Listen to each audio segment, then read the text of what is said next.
একটু তো ধৈর্য ধরতে হবে জাতিকে, একটু সহনশীল হতে হবে। আমার মনে হয় রমজানের আগে নির্বাচনের ব্যাপারে একটা জাতীয় ঐক্যমত আছে, এটা সবারই মতামত একটা।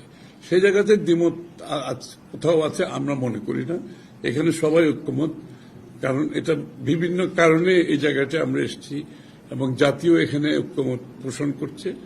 আমি মনে হয় এই সিদ্ধান্তের পরে জাতি অত্যন্ত, আপনারা নিশ্চয়ই আমার চেয়ে ভালো জানেন, জাতি কিন্তু অত্যন্ত আনন্দিত এরকম একটি সিদ্ধান্তে আসার পরে। সবার মধ্যে একটা স্বস্তি ফিরে আসছে এবং এই জায়গাটার মধ্যে কোনো অসুবিধা আমি দেখছি না। আর দিনক্ষণ যেটা, সেটা তো নির্বাচন কমিশন তারা ডিক্লেয়ার করবে, সেটা তো আর সরকারের বলতে পারবে না, এটা আমরাও বলতে পারবো না। RICL TMX, যুগের পর যুগ স্থাপনা থাকে মজবুত। সেটা তো নির্বাচন কমিশন থেকে আসবে এবং আমরা সেটা অপেক্ষা করব এবং আমি নিশ্চয়ই কোনো একটা সময়ে আগামী দিনে নির্বাচন কমিশনের পক্ষ থেকে একটা দিনক্ষণ ঘোষণা করা হবে। তো এটার জন্য একটু তো আমাদের তো ধৈর্য থাকতে হবে, তাই না? একদম অস্থিরতার মধ্যে সার্বক্ষণিক থাকলে তো চলবে না, একটু তো ধৈর্য ধরতে হবে জাতিকে, একটু সহনশীল হতে হবে।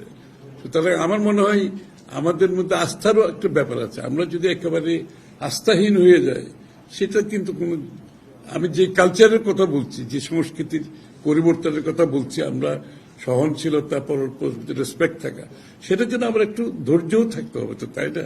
একদম অস্থিরতার মধ্যে থাকলে তো সমস্যা, এবং এটা কোনো জাতির জন্য এটা কাম্য না, একটা অস্থিরতার মধ্যে দিন কাটানো। আমাদের মধ্যে আলাপ আলোচনা হয়েছে, একটু ধৈর্য ধরি এবং আমরা সঠিক পথে যাব। জাতি অবশ্যই একটা গণতান্ত্রিক পথে চলছে, আমরা সেটা সমাধান করতে পারবো একটা সুষ্ঠু নির্বাচনের মাধ্যমে। বাংলাদেশের গণতন্ত্র ফিরে আসবে, অতটুকু আস্থা আমাদের সকলকে রাখতে হবে। আন্তর্জাতিক পরিস্থিতির সাথে আমাদের নির্বাচনের তো কোনো সম্পর্ক নেই, নির্বাচনটা আমাদের অভ্যন্তরীণ ব্যাপার, এটার সাথে আন্তর্জাতিক পরিস্থিতির কোনো সম্পর্ক নেই, কোনো কারণ নেই।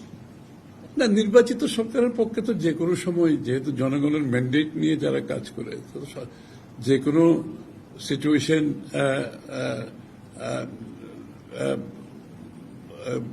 যে কোনো সিচুয়েশনে কাজ করার জন্য নির্বাচিত সরকারের জন্য তো সেটা অনেক সহজ হয়।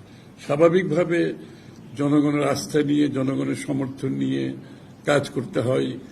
সুতরাং আন্তর্জাতিকভাবে যেটা হয় সেটা তো আর বাংলাদেশের নিয়ন্ত্রণের বাইরে কোনো ঘটনা ঘটলে, কিন্তু সেটাকে মোকাবেলা করার জন্য তো স্বাভাবিকভাবে নির্বাচিত সরকারের সিদ্ধান্ত নিতে অনেক সুবিধা, কারণ জনগণের ম্যান্ডেট থাকে এবং নির্বাচিত সরকার যেটা করতে পারে সেটা শুধু নিজের দলের মধ্যে নয়, প্রত্যেকটি দলের সাথে একটি সম্পর্ক, রাজনৈতিক সম্পর্ক যেটা থাকে, সেটা তো সহযোগিতা করতে অনেক সহজ হয়ে যায়।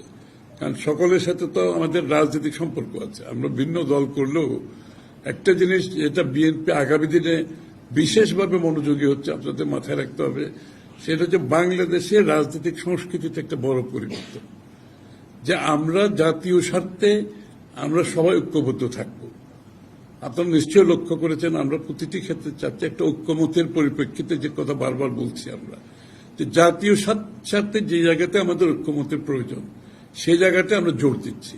সুতরাং বিশ্বের যে সংকটগুলো হচ্ছে, এখানেও আমাদের কিন্তু ঐক্যমতের প্রয়োজন আছে, যে জাতীয় স্বার্থ যেখানে বিঘ্নিত হবে আমরা ঐক্যমতে আসতে হবে, এবং বিশ্বের সংকটে যখন মোকাবেলা করতে হবে আমাদেরকে, সেখানে একটি জাতীয় ঐক্যমত থাকতে হবে।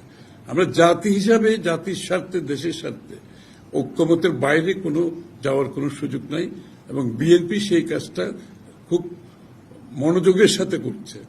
আর দ্বিতীয় হচ্ছে রাজনৈতিক কালচারে আমরা পরিবর্তন, সংস্কৃতি যেটা চাচ্ছি, একে অপরের প্রতি সহনশীলতা এবং অপরের সাথে ভিন্নমত পোষণ করেও তার প্রতি সম্মান জানানো, তার মতামতের প্রতি সম্মান জানানো, এই কালচারটা আমরা আনার চেষ্টা করছি এবং এটা অত্যন্ত গুরুত্বপূর্ণ।